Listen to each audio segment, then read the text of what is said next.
بسم الله الرحمن الرحيم، والصلاة والسلام على أشرف المرسلين سيدنا محمد وعلى آله وصحبه وسلم.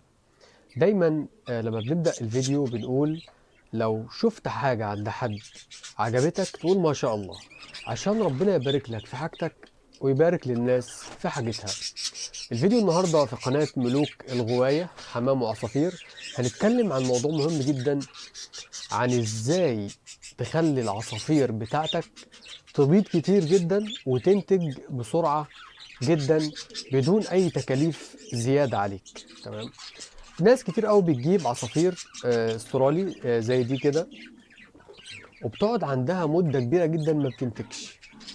يقول لك العصافير بقالها سنة ما بتبيضش، بقالها سنتين من ساعة ما جبتهم هم ما بينتجوش أصلا.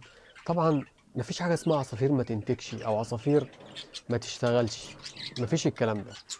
من واقع خبرتي أنا في تربية العصافير إن السر في زيادة الإنتاج العصافير هو حاجة واحدة بس، مش أدوية، مش علاجات، ولا أي حاجة خالص.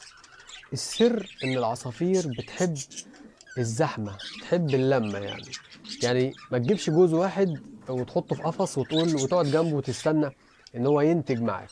مش هينتج معاك، وهيقعد سنة واتنين ويقعد معاك بقى إيه إلى ما لا نهاية، مفيش إنتاج.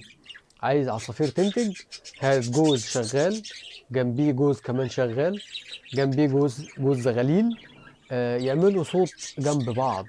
العصافير زي ما قلنا بتحب اللمة وتحب تسمع صوت بعض، بيغيروا من بعض. حتى هم في الطبيعة بتلاقيهم بيغيروا من بعض.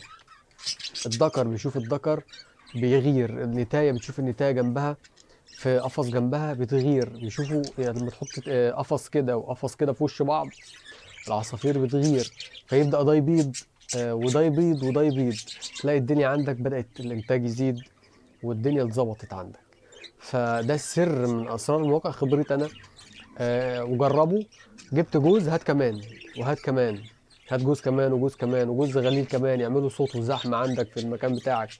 كله هيشتغل وهتلاقي الإنتاج زاد، وهتدعي لي إن شاء الله.